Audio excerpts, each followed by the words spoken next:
বাবা বাবা, কোথায় যাচ্ছ তুমি? সারাদিন একা একা থাকতে আমার আর ভালো লাগে না। কাজে না গেলে কিভাবে চলবে রে মা? কি খাবো আমরা? বাবা, ও বাবা, আজ বাড়িতে থাকো না। জেদ করিস না রে মা, আমি কাজে গেলাম। সাবধানে থাকিস রে মা। মা মরা মেয়ে মিনা, জন্মের সময় তার মা মারা যায়। তখন থেকেই তার বাবা তাকে খুব যত্নে বড় করতে থাকে।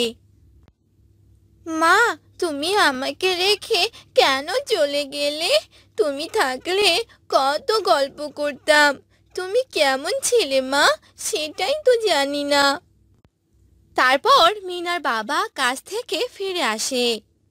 কি রে মা, একা একা কার সাথে কথা বলছিস? বাবা, তুমি এসেছো? কই, কার সাথে আর কথা বলবো, একা একাই কথা বলছিলাম। পাগলি মেয়ে আমার। বাবা বাবা, আমাকে একটা পুতুল এনে দেবে? জানো, সবার পুতুল আছে, শুধু আমার নেই। আচ্ছা মা, ঠিক আছে। কাল কাজ থেকে এসে তোকে নিয়ে গিয়ে পুতুল কিনবো।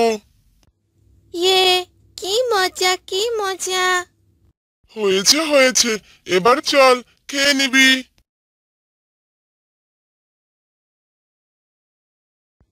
সেদিনের মতো তারা খাওয়া দাওয়া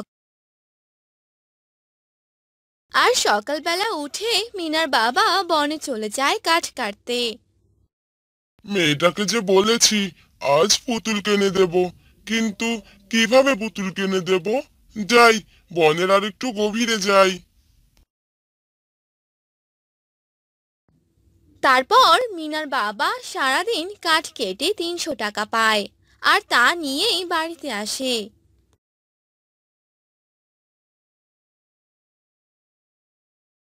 কই রে মা, কোথায় গেলি?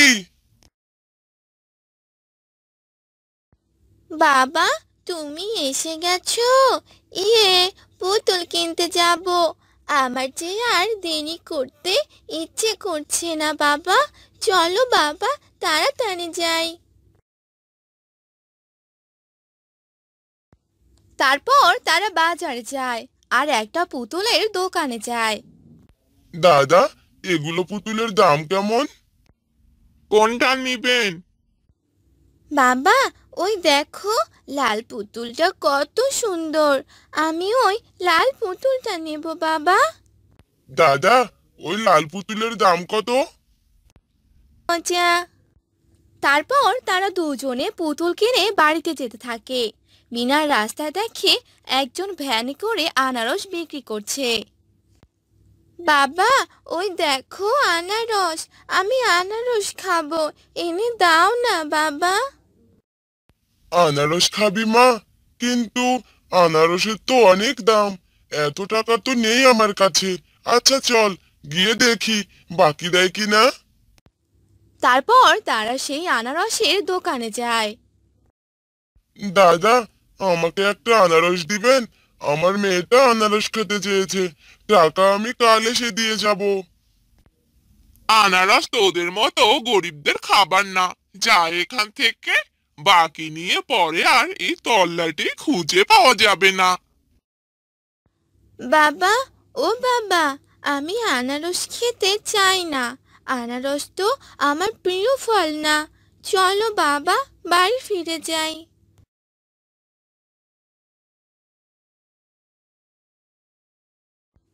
তারা সেদিন বাড়িতে চলে আসে, ঘুমিয়ে যায়। ঘুমানোর সময় মিনা স্বপ্ন দেখতে পায় তাদের অনেক বড় একটি আনারসের বাগান হয়েছে। সেদিনের মতো সকাল হয়ে যায়। সকাল সকাল এক বৃদ্ধা আসে মিনাদের বাড়িতে। ঘরে কেউ আছো? আমায় কিছু খেতে দেবে? বুড়িমা, তুমি কি খাবে? বাবা যে এখনো কাজ থেকে ফেরেনি।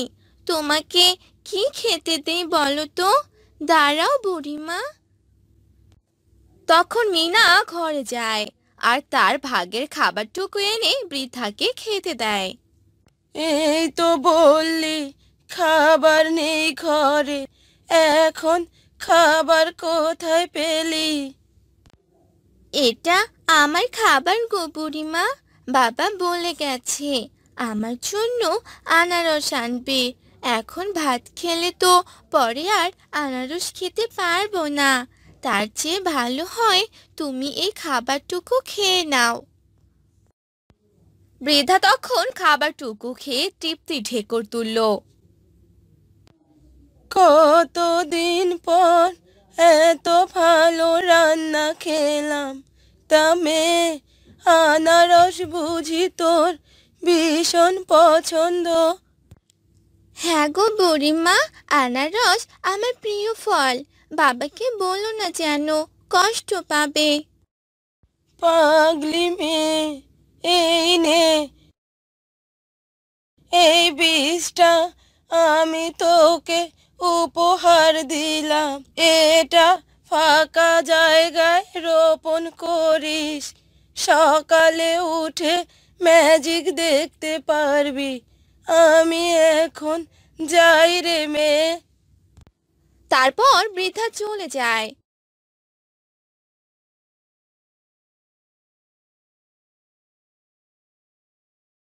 আর মিনা বৃদ্ধার কথা মতো তাদের উঠোনে সেই বীজটি রোপণ করে।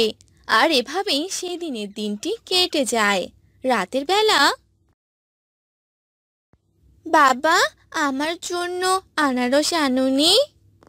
মারে, আজ বনে কোনো কাঠ কাটতে পারিনি, কাল এনে দেবো মা, তুই মন খারাপ করিস না। আর সকালবেলা, মিনা, মিনা, তাড়াতাড়ি বাইরে আয় তো মা। কি হয়েছে বাবা, ডাকছো কেন? সামনে তাকিয়ে দেখ। মিনা সামনে তাকিয়ে দেখে কালকে যেখানে বৃদ্ধার দেওয়া বীজ রোপণ করেছিল সেখানে একটি বড় কলা গাছ হয়েছে। আর কলা গাছে কলা না ধরে সেখানে ঝুলে আছে আনারস। বাবা দেখো কত আনারস, এখন থেকে প্রতিদিন আনারস খেতে পারবো, ইয়ে কি মজা। কিন্তু এটা কিভাবে সম্ভব? মীরা তখন গতকালকের সব কথা খুলে বলে। আর সব শুনে তার বাবা বুঝতে পারে এটা একটা জাদুই গাছ। বাবা, তুমি রোজ এসব আনারস নিয়ে বাজারে বিক্রি করবে আর আমি প্রতিদিন খাবো। তারপর থেকে মিনার বাবা রোজ বাজারে এসব আনারস বিক্রি করে। আর আস্তে আস্তে তাদের দিন ভালোই কাটতে থাকে।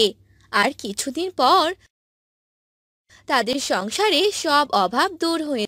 শ্যামলপুর গ্রামে সুজন আর সুমা বাস করত। সুজন আর সুমা ছিল স্বামী স্ত্রী। তাদের পরিবারে তারা দুজন একাই বাস করত। তাদের কোনো সন্তান ছিল না। এ নিয়ে তারা দুজন অনেক কষ্ট পেত। একদিন সুজন বাজার করে নিয়ে এসে তার স্ত্রীকে ডাকতে থাকে। বউ, বউ, ও বউ, বাজার নিয়ে এসেছি, বাজারটা নাও দেখি। কি হলো বউ, এ কি, সোমার কোনো সাড়া শব্দ নেই কেন, দেখি তো গিয়ে। এরপর সুজন ঘরে যায় আর গিয়ে দেখে তার বউ শুয়ে শুয়ে কান্না করছে। তারপর সুজন বলে, কি গো, কি হয়েছে তোমার, কখন থেকে ডাকছি শুনতে পাচ্ছ না? এ কি গো, তুমি কান্না করছো কেন? কি হয়েছে তোমার, বলো আমাকে। তোমাকে কি কেউ কিছু বলেছে?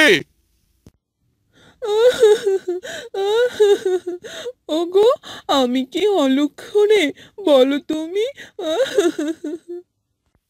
কেঁদো না গো, কি হয়েছে বলো আমাকে। আমি কাজ করছিলাম, তোমার মাসি এসেছিল, তিনি আমাকে অলক্ষণে বলেছে আমার মুখ দেখে নাকি তার অমঙ্গল হবে। আমার একটা বাচ্চা নেই, এতে আমার কি দোষ বলো? কেঁদো না গো, দেখবে ভগবান আমাদের ঠিকই একটা বাচ্চা দিবে। যাও দেখিনি, বাজার করে এনেছি। আমার খুব খিদে পেয়েছে, রান্না করে খেতে দাও দেখি। আচ্ছা গো, তুমি হাত মুখ ধুয়ে আসো, আমি রান্না করছি। এভাবে কয়েকদিন কেটে যায়। সুমা তার স্বামী সুজনকে বলে, ওগো, তুমি বাড়িতেই থেকো, আমি সর্দার ঘাটে যাচ্ছি কাপড় ধুতে। আচ্ছা যাও, তাড়াতাড়ি ফিরো কিন্তু। এরপর সুমা সে সর্দার পুকুর ঘাটে কাপড় ধুতে যায়। সেখানে গ্রামের সব মহিলারা কাপড় ধুতে আসে। সুমাকে দেখে অঞ্জনা বলে, এই দেখ দেখ, পুকুর ঘাটে কে এসেছে। হ্যাঁ রে, তোরা ওকে বলে দিসনি এই পুকুর ঘাটে কোনো আটকুড়োর জায়গা নেই। হ্যাঁ গো দিদি, দেখতে পাচ্ছি এই যে সুজন দাদার বউ, অলক্ষণী একটা। এই, তোকেও বলি, তুই জানিস না তোকে দেখলে সবার অমঙ্গল হয়? কেন এসেছিস এই পুকুর ঘাটে? তোমরা আমাকে এভাবে কেন বলছো?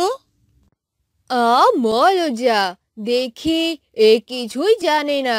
হ্যাঁ রে, তোর যে বাচ্চা হয় না, তোর মতো অলক্ষণী কেউ আছে নাকি? হ্যাঁ, এই মুখখানা নিয়ে বাইরে বের হোস কেন? আরে দিদি, একে বলে আর কি লাভ হবে? দেখছো না কেমন দাঁড়িয়ে দাঁড়িয়ে সব কিছু শুনছে। ওকে এমন শিক্ষা দিতে হবে যে আমাদের সামনে যেন না আসে। এই সুমা, যা এখান থেকে, আর কখনো আমাদের সামনে আসবি না, যা বলছি। এরপর সুমা ওদের কথা শুনে কান্না করে দেয়। কান্না করতে করতে সে ওখান থেকে চলে যায়। আর যেতে যেতে বলে,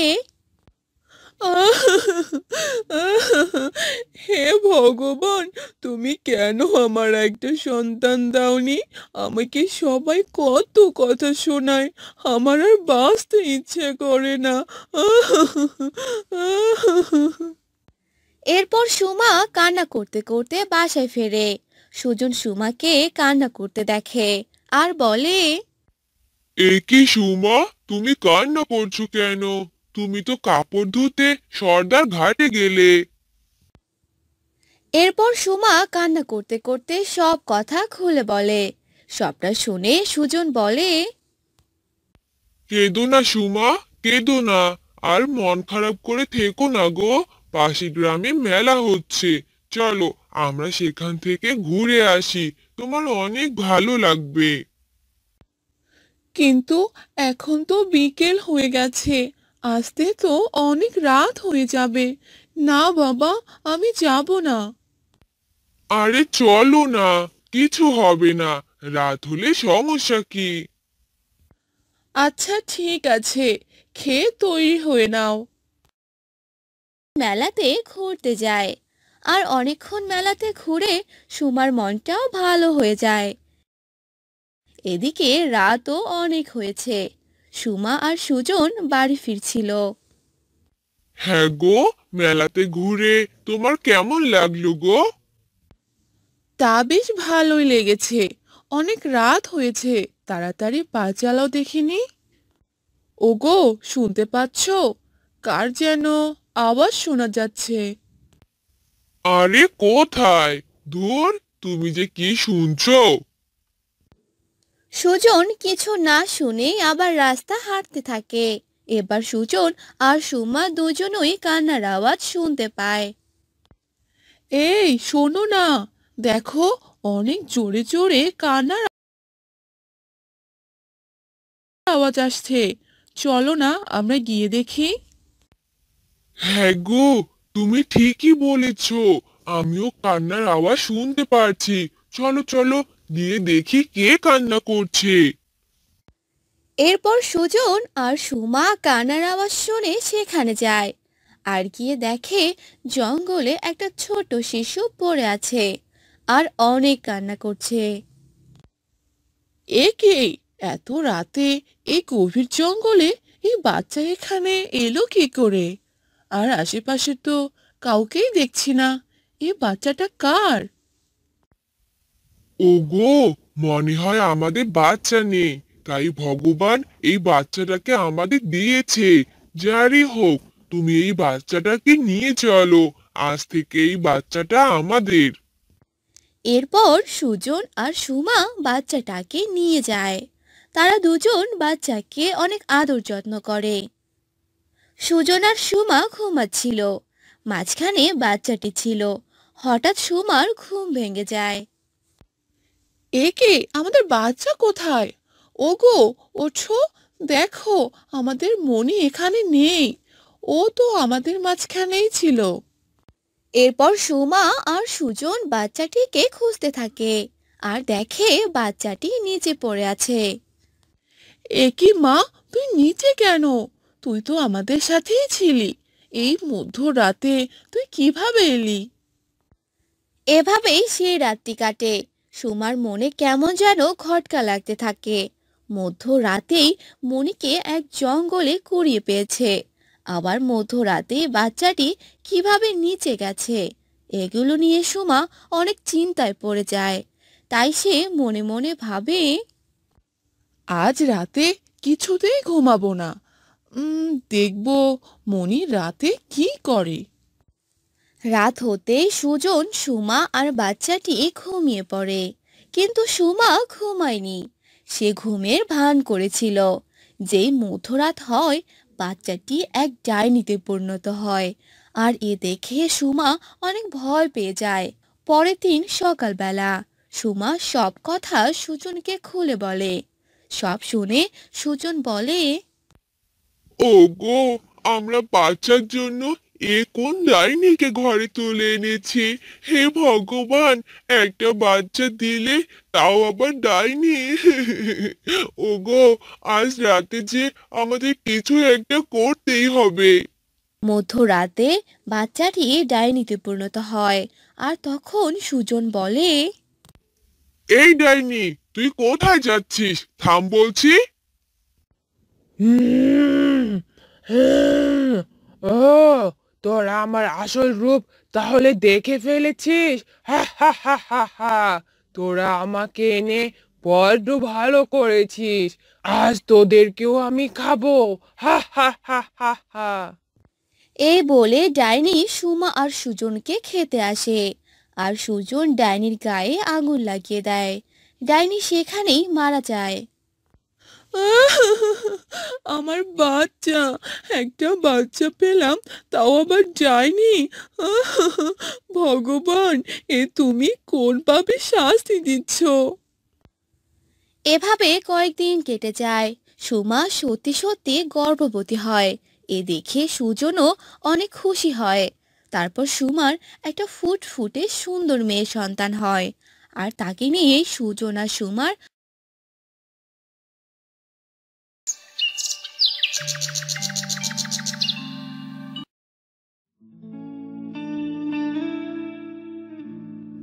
দাদা, ওই গোলাপ তোড়াটা আমায় দিন তো। ওই গোলাপ তোড়ার দাম কিন্তু একটু বেশি পড়বে দাদা। সমস্যা নেই দাদা, আপনি দিন।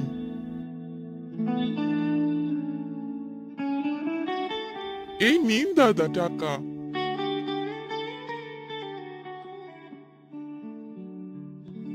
এরপর তুষার সেই ফুলের তোড়া নিয়ে সেখান থেকে চলে আসে আর রাস্তা দিয়ে হাঁটতে থাকে। লক্ষ্মী এই ফুলের তোড়া দেখে অনেক খুশি হবে। ফুল যে অনেক ভালোবাসে। অনেক দেরি হয়ে গেল, পাগলিটা আবার রাগ করবে। এর সাথে আর পারলাম না, একটা দিনও আগে আসতে পারলো না।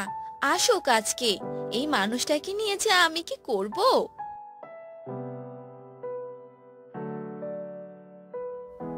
কি হলো কি? একা একা কি বিড়বিড় করছো? সেই 1 ঘন্টা ধরে দাঁড়িয়ে আছি, তুমি আসলে আমাকে ভালোই বাসো না। আরে, কি সব বলছো তুমি? আমি তোমাকে নিম পাতার মতো ভালোবাসি।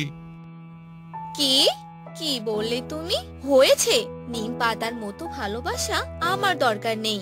তুমি আমাকে এটা বলতে পারলে? এ কথা বলে লক্ষ্মী সেখান থেকে চলে যায়।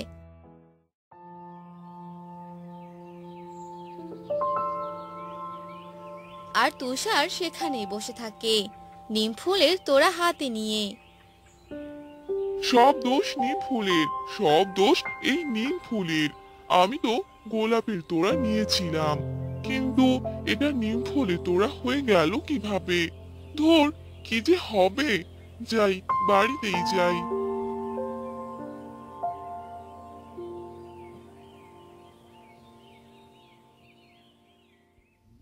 কি গো গিন্নি, তুষার কোথায় গেছে? বলে গেছে কি তোমায়? দেখো গিয়ে কোন বন্ধুর সাথে আড্ডা দিচ্ছে। আজ আসুক বাড়ি, আজ ওর একদিন কি আমার একদিন।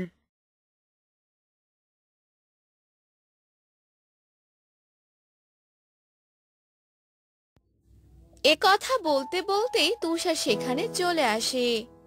দাঁড়া, এদিকে আয়। হ্যাঁ দাদা, বলো।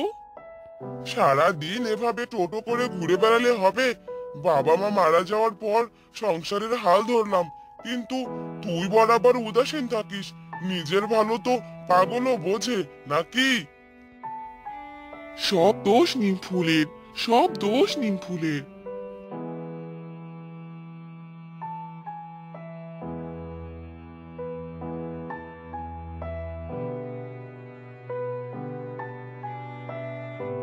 কি বললো? সব দোষ নিমফুলের মানে? এই ছেলেটার কি যে হলো, দাঁড়াও দেখছি।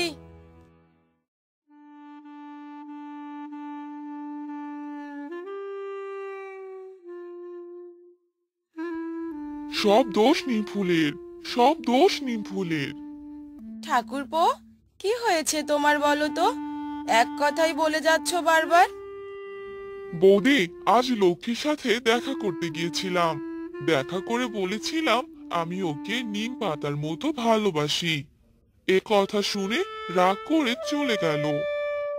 রাগ হওয়ার মতোই তো কথা বলেছিস, তাই রাগ করেছে। তা তুই বারবার একই কথা বলছিস কেন? এসব বাদ দে, কাল তোর জন্য আবার মেয়ে দেখবো। সব দোষ তো নিম ফুলেরই। নিম ফুল না হলে কি আর নিমের বীজ হতো? আর বীজ না হলে তো নিম গাছও হতো না, আর পাতাও হতো না।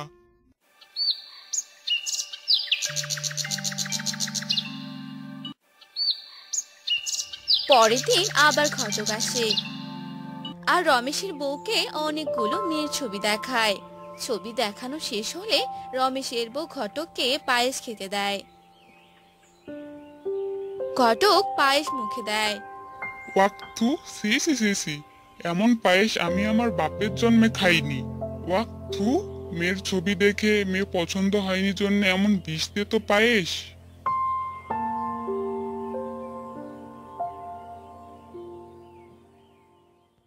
ঘটক চলে যায় আর রমেশের বউ পায়েসের বাটি হাতে নিয়ে দেখে। এ কি, পায়েসে এই নিম ফুল কোথা থেকে এলো? আমাদের বাড়িতে তো একটাই নিম গাছ, তাও ওইদিকে।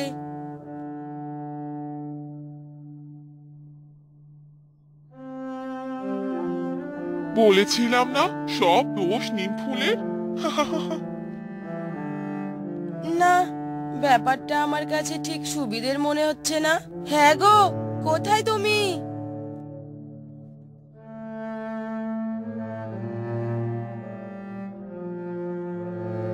গিন্নি, ডাকছো কেন? পাশের গ্রামে একজন সাধু বাবা আছেন, ওনাকে নিয়ে এসো তো। তুষারের কর্মকাণ্ড আমার মোটেই ভালো লাগছে না। কেউ কিছু করতে পারবে না, সব দোষ নিম ফুলের। আচ্ছা ঠিক আছে, আমি এক্ষুনি যাচ্ছি।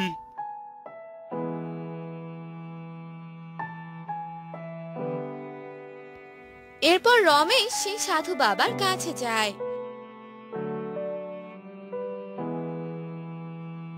আর সাধু বাবাকে সাথে নিয়ে আসে। সাধু বাবাকে দেখে এই বুড়ো আমার কি করবে? এই বুড়ো, তুই আমার কিচ্ছু করতে পারবি না। তুষার, তোর ব্যবহার কিন্তু কার সাথে কিভাবে কথা বলতে হয় সেটা ভুলে গেছিস?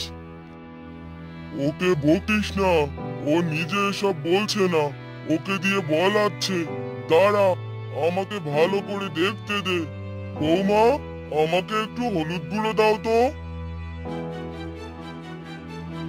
রমেশের বউ হলুদ গুঁড়ো এনে দেয় আর সাধু বাবা সে হলুদ গুঁড়ো তুষারের কপালে নিয়ে মন্ত্র পড়া শুরু করে। ছেড়ে দে, আমাকে ছেড়ে দে। এই সাধু, তোকে আমি আগেই বুঝেছিলাম তুই নিম গাছের পেতনি। নিজের ভালো চাস তো ওর শরীর থেকে চলে যা, যা বলছি।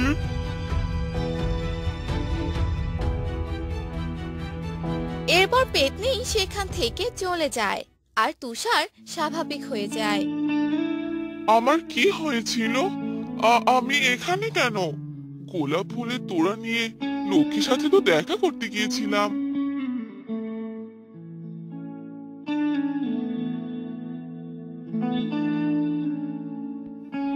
ও, এবার বুঝতে পেরেছি। সেদিন যখন আমি লক্ষ্মীর সাথে দেখা করতে যাই, রাস্তার ধারে একটা নিম গাছ দেখতে পাই আর নিম ফুলগুলো অনেক সুন্দর লাগছিল, তাই পারতে যাই। এরপর আর কিছু মনে নেই। তখনই হয়তো ওই নিম গাছের পেতনি আমাকে ধরেছিল। সব দোষ নিম ফুলের।